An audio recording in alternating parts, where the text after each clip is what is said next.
हटाने की चर्चा शुरू हो गई है। ईरान से जारी इस जंग के बीच में अमेरिका में अब खलबली जो मची हुई है उसमें अमेरिका के इंटेलिजेंस प्रमुख पर भी गाज गिर सकती है, यानी कि इंटेलिजेंस प्रमुख पर भी अब उनको हटाने की चर्चा चल रही है। पद से या तो हटाया जा सकता है या फिर इस्तीफा मांगा जा सकता है। ये जो चर्चा है एक एक करके तेज होती जा रही है और ये जो फहरिस्त है ये बढ़ती जा रही है। सिवात साहब, आप ही से सवाल है, अब पहले एफबीआई डायरेक्टर, सेना प्रमुख और अब इंटेलिजेंस प्रमुख, यानी कि जो इंटेलिजेंस अमेरिका को इस जंग में मिल रही है, तुलसी कबाड़ को, और ऐसे में अब जो है अपनी इंटेलिजेंस पर भी भरोसा नहीं ट्रंप को। बिल्कुल नहीं। देखो, मेरे को यही लग रहा है कि सच्चाई है कि काफी तालमेल में फर्क आ रहा है और सोच विचार में भी फर्क है। कहीं आर्मी चीफ की सोच विचार अलग थी, सेक्रेटरी ऑफ डिफेंस की अलग थी, एफबीआई डायरेक्टर कैश पटेल को भी सोचने जा रहा है कि उनको भी बदला जाएगा, इंटेलिजेंस चीफ को भी। तो मुझे लगता है घबराहट है और ये पैनिक है और ऐसा लगता है कि अमेरिका की आर्मी के अंदर, अमेरिका के देश के अंदर अब तालमेल में बहुत कमी है और ऐसा होना लड़ाई के दौरान जाहिर करता है मोरल डाउन है और कहीं ना कहीं एक प्रकार से तालमेल की कमी है। और मुझे लगता है कि जिस प्रकार से ये चेंजेस किए जा रहे हैं ये लड़ाई में अमेरिका की आर्मी की मोराल को भी डाउन करेंगे और प्रिपेयर्डनेस, क्योंकि इतना आसान नहीं होता लड़ाई के अंदर एकदम दूसरी आपको लीडरशिप को बदलना। तो ऐसा लगता है कि अमेरिका के अंदर मतभेद आया है और वो आया है ग्राउंड ऑपरेशन को लेके, खर्ग आइलैंड को लेके और जो नीति अपनाएगा अब अमेरिका ईरान के प्रति। क्योंकि सच्चाई है कि दो मतभेद हैं, एक है कि ईरान से जल्दी निकला जाए, कोई ना कोई ऑनरेबल एग्जिट किया जाए, दूसरा पक्ष है कि वहां पर और लंबा लड़ा जाए, क्योंकि इजराइल चाहता है कि लंबा लड़ा जाए वहां पर, और कहीं न कहीं जो सऊदी अरेबिया, यूएई हैं, खाड़ी के देश, वो भी चाहते हैं कि ईरान को और कमजोर किया जाए। तो सोच विचार में भी फर्क है, शायद कंडक्ट ऑफ ऑपरेशन में भी फर्क आया है। चीफ ऑफ आर्मी स्टाफ का जो है अपनी सोच विचार है और सेक्रेटरी ऑफ डिफेंस का अपना अलग है। तो ओवरऑल ये जाहिर करता है कि कहीं ना कहीं मोराल में फर्क पड़ेगा, कहीं तालमेल में फर्क है और कहीं लगता है कि जो अमेरिका की जो लड़ाई करने की गति थी उसमें काफी कमी आएंगी। निश्चित तौर पे मैं इस बीच एक और जानकारी देना चाहती हूँ। ईरान में अब देखिए, ईरान की तरफ से अमेरिका का थार्ड डिफेंस सिस्टम तबाह कर दिया गया है। ये बहुत बड़ी जानकारी है क्योंकि ईरान लगातार हमले कर रहा है, लेकिन अमेरिका का third defence system, air defence system बहुत मजबूत माना जाता है, इसको तबाह कर दिया गया। ईरानी मीडिया के द्वारा नई सैटेलाइट इमेज जारी की गई जिसमें यूएई के अल रुबैस इलाके में ये थार्ड एयर डिफेंस सिस्टम तैनात था। इसके विजुअल सामने आए हैं, आपको दिखाते हैं। ये ईरानी मीडिया की तरफ से जारी किया गया। इसमें अमेरिका का जो थर्ड डिफेंस सिस्टम है इसे तबाह करने का दावा किया गया। ये वीडियो भी जारी किया गया है और ईरानी मीडिया ने ये सैटेलाइट इमेज जारी की है जो कि यूएई के अल रुबैस इलाके में ये थर्ड एयर डिफेंस सिस्टम तैनात था, इसे तबाह कर दिया गया। नुकसान भारी। सिवात साहब, ये थर्ड एयर डिफेंस सिस्टम काफी मजबूत अमेरिका के लिए माना जाता है, ये तबाह कर दिया गया है। ईरान दिन ब दिन मजबूत हो रहा है या फिर अमेरिका की स्ट्रैटेजी समझ रहा है, उनके हथियार को समझ रहा है? पहला मेरा सवाल है।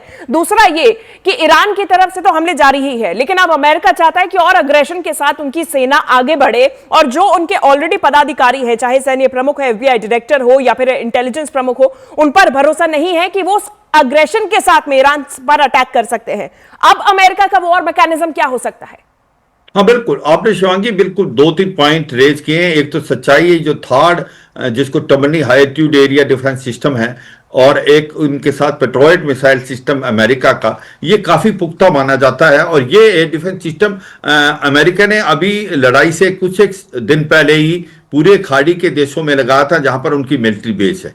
मगर आप देखें इनके अंदर काफी कमियां और खामियां मिली हैं कि ये सक्सेसफुली जो मिसाइल और ड्रोन्स हैं उनको रोक नहीं पाया है ईरान के, और उनको नुकसान हुआ है। और इसकी वजह यह है कि इनके जो इंटरसेप्टर हैं वो बहुत कॉस्टली हैं, जबकि ड्रोन जो ईरान डालता है वो बहुत सस्ते हैं। और कहीं ना कहीं ओवरवेल्म्ड हुआ है एयर डिफेंस सिस्टम इजराइल का और अमेरिका का में काफी कमियां आई हैं, दोनों इजराइल में भी आई है और मिडिल ईस्ट में।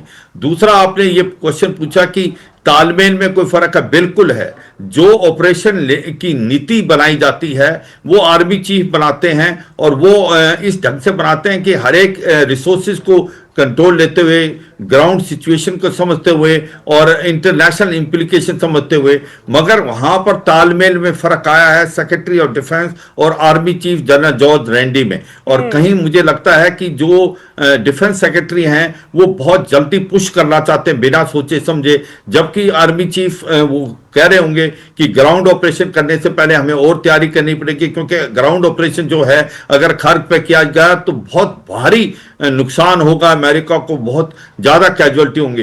तो ऐसे में आप अपने जो ओहदेदार हैं उनके ऊपर भरोसा नहीं कर रहे, आर्मी चीफ को लड़ाई के दौरान बदल रहे हैं, इंटेलिजेंस चीफ को बदल रहे हैं, FBI डायरेक्टर को बदल रहे हैं। इसका मतलब all is not well in America. America panic में है, डिसऑर्गेनाइज है, और कहीं ईरान की जो कैपेबिलिटी इन्होंने सोची थी उससे वो सरप्राइज हो गए। उन्होंने सोचा था आयतुल्लाह खमैनी और उसके साथ टॉप मिलिट्री कमांडर मारे गए तो ईरान घुटनों पे आ जाएगा।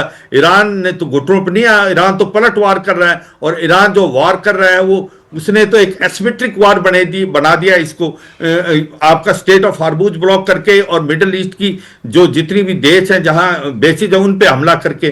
तो अभी अमेरिका पैनिक मोड में है, अमेरिका को समझ नहीं आया करे क्या, और कहीं ये तालमेल में फर्क आ गया है सेक्रेटरी ऑफ डिफेंस और आर्मी चीफ और इंटेलिजेंस चीफ। ये दर्शाता है कि बिल्कुल डिसऑर्गेनाइज है, पैनिक है और भरोसा नहीं है एक दूसरे पे।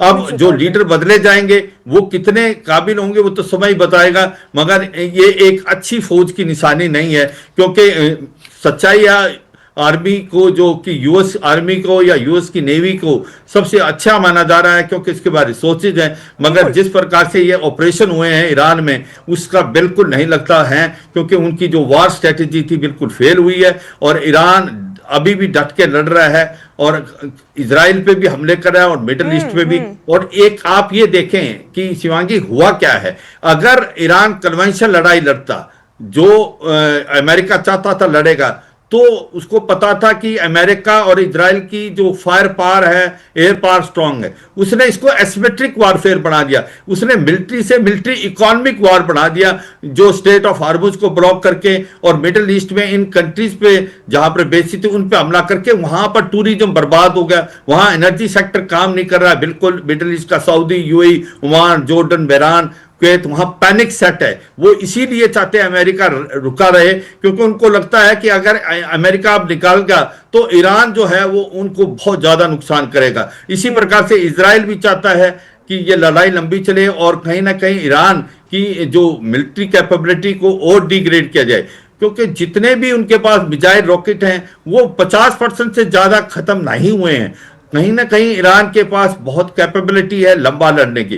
तो ऐसे में अमेरिका में पैनिक है, अमेरिका में वार नीति को लेके कहीं ना कहीं आपस के अंदर मतभेद है।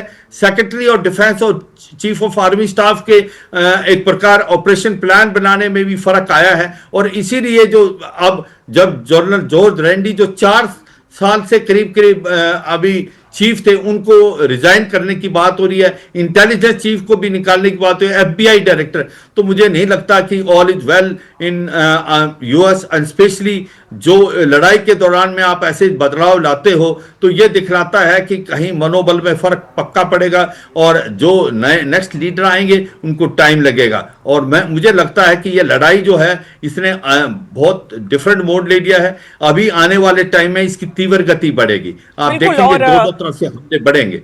और सिवात साहब, ये जो ओवरऑल इमेज जा रही है अमेरिका की लीडरशिप की, अब ये तो बदली जा रही है, और लड़ाई में क्या होगा ये देखने वाली बात होगी। लेकिन ये बहुत अच्छा संदेश अमेरिकन के लिए भी नहीं है, अमेरिकी नागरिकों के लिए भी नहीं है कि उनकी लीडरशिप जंग में उतरने के बाद इस तरीके से गुमराह सी नजर आ रही है। फिलहाल बहुत शुक्रिया मेजर जनरल AK सिवात साहब हमारे साथ जुड़ने के लिए, ये तमाम जानकारी हमारे दर्शकों तक पहुंचाने के लिए। और इस बीच बड़ी जानकारी सामने आ रही है, जहां ईरान के सबसे ऊंचे B1 ब्रिज पर IDF ने हमला किया और हमले के बाद ब्रिज 2 हिस्सों में बढ़ गया। B1 ब्रिज तेहरान और कराच को जोड़ता था, हमले के बाद कई इलाकों में बिजली ठप हो गई है। ये बड़ी जानकारी सामने आई, जहां ईरान के सबसे ऊंचे यानी कि B1 ब्रिज पर IDF का हमला देखा गया, और इस हमले के बाद ब्रिज 2 हिस्सों में बटा हुआ नजर आया। ये तस्वीर आप देखिए, पूरी तरीके से ये